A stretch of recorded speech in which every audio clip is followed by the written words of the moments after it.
سعودی حکومت نے مسجد نبوی میں گالیاں بکنے ہلڑ بازی کرنے اور ہنگامہ آرائی کرنے والے افراد کے خلاف باضابطہ کارروائی کا آغاز کر دیا ہے۔ سعودی سفارت خانے کے مطابق اس واقعے میں ملوث کچھ پاکستانیوں کو قواعد کی خلاف ورزی اور مقدس مقام کے احترام کو ملحوظ خاطر نہ رکھنے پر گرفتار کیا گیا ہے، جبکہ دیگر افراد کی شناخت کا عمل بھی جاری ہے۔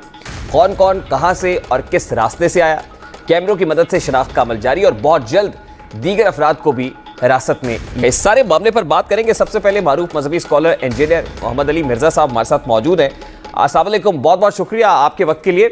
دیکھیے حضرت، مسلمان دنیا کے کسی بھی کونے میں ہوں، ہر مسلمان کا دل مدینہ الرسول صلی اللہ علیہ وآلہ وسلم کی جانب کھنچتا ہے، لیکن گزشتہ روز جو مناظر ہم نے دیکھے ہیں صحن مسجد نبوی صلی اللہ علیہ وآلہ وسلم کے اندر، جو غیر مہذب سیاسی نعرے بلند کیے گئے اور میرے منہ میں خاک، جو بد تہذیبی دکھائی دی گئی وہاں پر، کیا یہ مسلمانیت ہے؟ اور جن لوگوں نے کیا یہ واقعی مسلمان کہلانے کے لائق بھی ہے؟ بہت افسوس کی بات ہے جی، لا حول ولا قوت الا باللہ، اللہم صلی علی محمد وعلی آل محمد۔ کوئی بھی مسلمان کسی بھی مکتب فکر سے، کسی بھی سیاسی جماعت کے ساتھ تعلق رکھتا ہو، اگر اسے اپنی قبر و آخرت کی فکر ہے تو وہ کبھی بھی اس واقعے کو انڈورس نہیں کرے گا۔ یہ انتہائی گستاخانہ ایٹیچیوڈ ہے جو کچھ ہوا، اور سب سے پہلے ان مذہبی پیشواؤں کو جو پی ٹی آئی سے متعلقہ ہیں اور ان کے جو پولیٹیکل لیڈر ہیں، اس میں top of the list Imran Khan صاحب، ان کی ذمہ داری ہے کہ اسے آفیشلی آ کے کنڈیم کریں، اور اگر نہیں کریں گے تو یہ چیزیں ان کی قبر تک ان کو ہانٹ کریں گی، اور آخرت میں معاملہ بہت سخت ہونے والا ہے۔ مسجد نبوی شریف کی حرمت ہر مسلمان کے اوپر فرض ہے، اور یہ جو لیم ایکسکیوزز ڈیوائز کیے ہیں انہوں نے کہ جی وہ پریمیسز تھا، ایکزیکٹ مسجد نبوی نہیں تھی، میرے بھائی کو جو باہر کی پوری باؤنڈری ہے نا، وہ ساری کی ساری حرم مدینہ ہے، اور بخاری اور مسلم دونوں میں حدیث ہے، اے اللہ، ابراہیم علیہ السلام نے مکے کو حرم بنایا تھا، میں مدینے کو حرم بناتا ہوں۔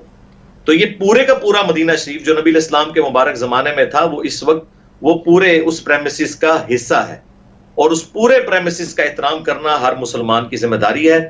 اگر کوئی شخص یہ کہتا ہے کہ جی ہم وہاں پہ جو یہ نعرہ بازی کر رہے تھے، ہم چور کو چور نہ کہیں تو کیا کہیں، اس قسم کے الفاظ بھی استعمال کرتے ہیں، یہ میرے بھائی جوڈیشری میں جا کے آپ اپنے ثبوت رکھیں۔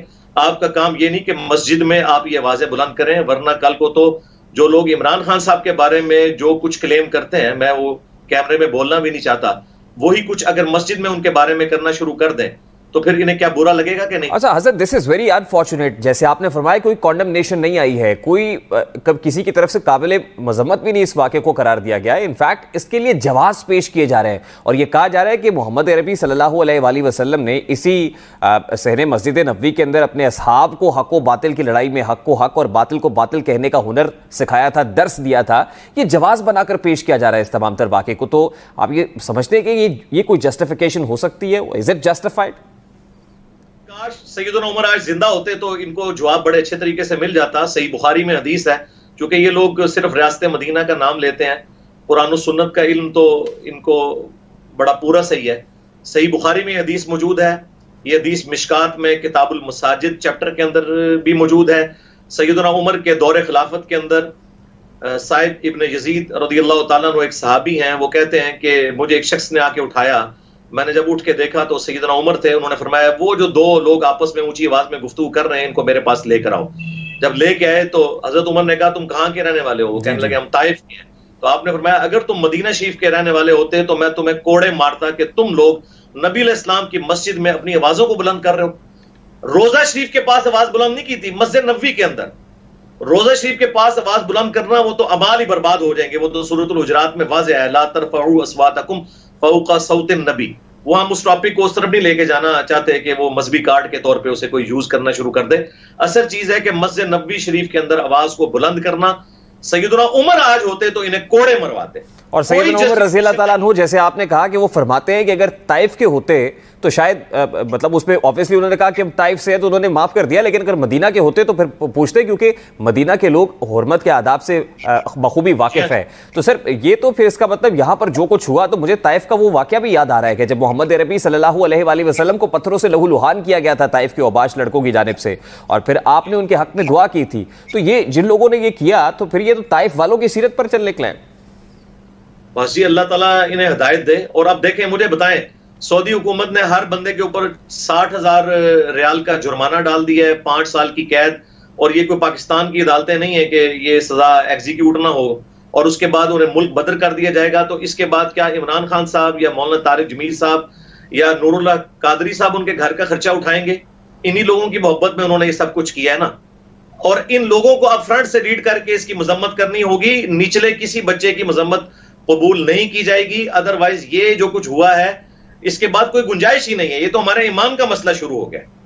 اور سعودی سفارت خانے کی جانب سے جو بیان سامنے آیا ہے جس میں کچھ لوگوں کو حراست میں لے جانے کی کا جو معاملہ ہے اس کی تصدیق بھی ہو رہی ہے، تو ہم تو بڑے دل گرفتہ اس لیے بھی ہیں کہ خدا نہ خواستہ ابھی تو کووڈ کے دنوں میں بہت ساری ریسٹرکشنز تھی، ہم حرم پاک میں جا نہیں سکتے تھے، خدا نہ خواستہ کوئی وہاں سے کوئی پابندی کے احکامات نہ آ جائے.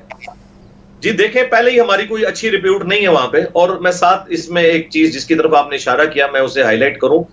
جس طرح آپ کہہ رہے تھے نا کہ مدینہ کے رہنے والے ہوتے تو سیدنا عمر انہیں کوڑے لگاتے، تو دنیا میں عشق رسول کا ٹھیکیدار جو ہے نا وہ پاکستانی مسلمان ہے.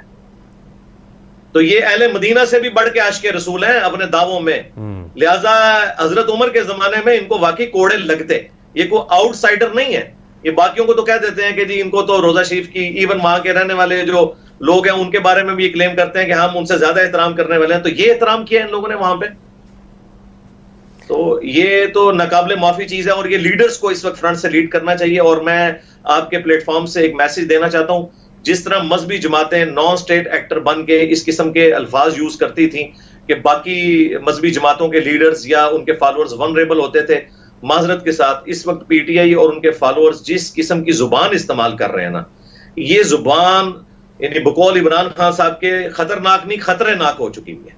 اور یقین کریں جب میں یہ زبان سنتا ہوں تو میری کانپیں ٹانگتی ہیں. یہ میں لائٹر موڈ میں اپنا میسج کنوے کرتا ہوں تاکہ کسی کو برا بھی نہ لگے کہ خدا کے لیے آپ پولیٹیکل جماعت والے لوگ بھی وہی کام نہ کریں جو نان سٹیٹ ایکٹر مذہبی جماعتیں کر کے دوسروں کی زندگی کو ونریبل کرتے ہیں. آپ اس انٹالرنس کی طرف اشارہ کر رہے ہیں، جو تحمل مزاجی کا مظاہرہ نہیں کیا جا رہا ہے، عدم برداشت کا کلچر فروغ پا رہا ہے.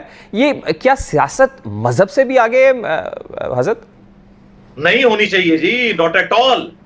سیاست کو ہم ایک بڑا متبرک کام سمجھتے ہیں مذہب کی نسبت کی وجہ سے. جو ڈاکٹر اقبال نے فرمایا جدا ہو دین سیاست سے تو رہ جاتی ہے چنگیزی. اب یہ ریاست مدینہ کا نام لے کر دین کو الگ کر کے ایک اور قسم کی سیاست کو پریزنٹ کرنا، جبکہ آپ دعوے دار بھی ہوں اور پھر اس قسم کی ایکٹیویٹیز پرفارم کرنا، یہ تو بہت زیادہ خطرناک معاملہ ہے. ہم سیاست کو دین کا حصہ سمجھتے ہیں لیکن دین پرائورٹی ہے. سیاست سے ہماری جو عقیدت یا محبت ہے وہ دین کی وجہ سے ہے. لیکن اگر ہمارا ایمان سٹیک پہ لگ جائے کہ نبی علیہ السلام کے حرم کے اندر اس قسم کی توہین کی جائے اور اس قسم کی نعرہ بازی کی جائے، ایون کسی کے حق میں بھی کی جائے، تب بھی ہم اسے غلط سمجھتے ہیں.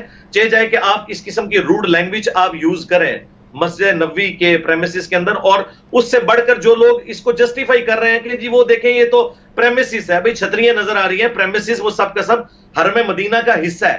ساری جگہ کا احترام ہے. یہاں تو ہمیں کہتے ہیں ہمیں تو مدینے کے کانٹوں سے، مدینے کی گلیوں سے، مدینے کے ذرات سے، مدینے کے درختوں سے بھی محبت ہے. اور اب آ کے انہی لوگوں نے ہمیں یہ کہنا شروع کر دیا کہ یہ جی وہ ایگزیکٹلی وہ نماز پڑھنے کی جگہ نہیں ہے بلکہ پریمیسز ہے، اور وہ پریمیسز افطار کے لیے بھی، اور جب جگہ کم پڑ جائے تو نماز کے لیے بھی وہ جگہ یوز ہوتی ہے. اچھا ایک اور بڑا امپورٹنٹ معاملہ ہے. دیکھیے اگر مسجد نبوی اس طرح کے غیر مہذب سیاسی نعروں سے، اس طرح کے عدم برداشت سے محفوظ رہی ہے، تو پھر اب عید آ رہی ہے، مجھے بتائیے گا کہ عید گاہیں، مساجد ہمارے ہاں کیا یہ محفوظ رہ پائیں گی، اور اس حوالے سے کوئی خاص انتظامات سیکیورٹی کے کرنے کی ضرورت ہے پھر؟ جی بالکل کرنے کی ضرورت ہے. اور میں یہ کہتا ہوں کہ اب یہ ہماری عدلیہ کو ہوش کے ناخن لینے چاہیے. جس طرح انہوں نے اس دن رات کو 12 بجے عدالتیں کھول لی تھیں، اس طرح کے معاملات کے اوپر بھی اسے منطقی انجام تک پہنچائیں. ورنہ میں آپ کو بتاؤں ہمارا جو پولیٹیکل کلچر ہے یہ جس تباہی کے دہانے پر پہنچ چکا ہے نا، اب پولیٹکس کو دین میں گھسا کے اور دین کو بنیاد بنا کے لوگوں کی زندگیاں جو ہیں یہ ونریبل کر دیں گے. اور یہ جگہ جگہ سے آپ کو اس قسم کی رپورٹس ملیں گی. ابھی آپ رات کو ہی دیکھ لیں وہ جو سوری صاحب تھے، وہ کسی کے اوپر بیٹھے ہوئے تھے، ان کے اوپر بھی بھائی جب تم لوگوں کے لیڈرز کے بارے میں ایسی بات کرو گے تمہارے ساتھ بھی یہ کچھ ہوگا. جب تم لوگوں کے لیڈرز کے بارے میں اور اس طرح کی باتیں کرو گے کہ ان کو رشتہ نہیں دیں گے، یہ شادیوں میں نہیں جا سکیں گے، یہ کریں گے، تو بھائی تم بھی تو اسی پلانٹ ارتھ پہ رہتے ہو، تمہارے ساتھ بھی لوگ کریں گے. مخالفین مر تو نہیں گئے ہیں، وہ تعداد میں آپ سے زیادہ ہیں. یہ کام نہ کریں. اور یقین کریں کہ میں نے اب یہ جو کچھ اس وقت ایٹیچیوڈ ہماری پولیٹیکل ایک خاص جماعت کا ہو چکا ہے نا، اس قسم کی برے حالات تو ہم نے 80s میں 90s میں بھی نہیں دیکھے تھے. 90s میں تو میں ہوش میں تھا. یہ صورتحال اس وقت بھی نہیں تھی. ایٹ لیسٹ تھوڑی بہت اخلاقی اقدار باقی تھی. اچھا لاسٹلی جو پولیٹیکل اوپینین میکرز کر رہے ہیں، جس طرح کچھ سٹیٹمنٹس بھی سامنے آ گئے شیخ رشید صاحب کا، اور کچھ ٹویٹس بھی آ گئی فواد چودھری اور دیگر، مطلب جو اشتعال دلانے کی کوشش کی جاتی ہے اپنے کارکنان کو. دیکھیں پولیٹیکل اوپینین میکرز تو جو کچھ کر رہے ہیں، آپ کو کیا لگتا ہے کہ ممبر سے اب کیا آواز آنی چاہیے ہے، کیا پیغام آنا چاہیے، خاص طور پہ مساجد کے اندر علماء کرام کو اس میں اب کیا ان کی رسپانسبلٹی بنتی ہے؟ علماء کرام کی یہ رسپانسبلٹی ہے. جس طرح مولانا طارق جمیل صاحب حفظہ اللہ تعالی، رات کو میں ان کا وہ لائیو سن رہا تھا، اس میں جو ایک کانٹے کی بات تھی وہ کرتے کرتے ٹھٹک گئے، مسکرا پڑے، اور پھر کہا میں اینڈ پہ کروں گا، لیکن اینڈ پہ بھی وہ بات کرنا بھول گئے یا اللہ نے انہیں بھلا دی یا کوئی اور مصلحت تھی. وہ یہی اخلاقیات پولیٹکس میں بتانے کی کوشش کر رہے تھے، اور اس میں وہ فوراً مسکرا پڑے، اور مجھے سمجھ آ گئی تھی کہ وہ کیا کہنا چاہ رہے ہیں، کہ جو کچھ عمران خان صاحب نے مولانا فضل الرحمان صاحب کے لیے الفاظ استعمال کیے، وہ ڈھکے چھپے الفاظ میں عمران خان صاحب کو سمجھانا چاہ رہے تھے کہ آپ اس طرح کی لینگویج نہ یوز کیا کریں. تو علماء کی ذمہ داری، اور سب سے پہلے میں سمجھتا ہوں مولانا طارق جمیل صاحب کی ذمہ داری ہے. آپ لوگ مین میڈیا کے اوپر مولانا طارق جمیل صاحب کو لیتے ہیں، ان کی شائستہ گفتگو اور ماشاءاللہ جس محبت کے ساتھ، اخلاق کے ساتھ وہ بات کرتے ہیں، تمام مکاتب فکر کے لوگ ان کی بات کو سنتے ہیں. عمران خان صاحب کے چونکہ اس وقت وہ ایک ڈائی ہارڈ فین بھی ہیں، سپورٹر بھی بنے ہوئے ہیں، اب ان کی ذمہ داری ہے کہ سب سے پہلے آپ میڈیا کے لوگ بھی ان سے رابطہ کریں کہ وہ لوگ جن کی سے ہے پبلک کے اندر، اور مدرسے اور مسجدیں جن کے انڈر آتی ہیں، ان کی ذمہ داری ہے کہ جمعے کے خطبات کے اندر ان اخلاقی رویوں کے حوالے سے پبلک کو ایجوکیٹ کریں کہ نبی صلی اللہ علیہ وآلہ وسلم کے اخلاق یہ نہیں تھے جو کچھ آج کل ہمارے پولیٹیکل لیڈرز اپنی زبان استعمال کریں. بہت بہت شکریہ. انجینئر علی محمد مرزا صاحب ہمارے ساتھ موجود تھے. ابھی ایک کوئک شارٹ بریک لیں گے، اس موضوع پر مزید بھی بات کریں گے، لیکن اس بریک کے بعد علم کتابی مرنے سے پہلے اے مسلمان کر لے اس پہ غور. کتابوں کا خدا اور ہے، بابوں کا خدا اور.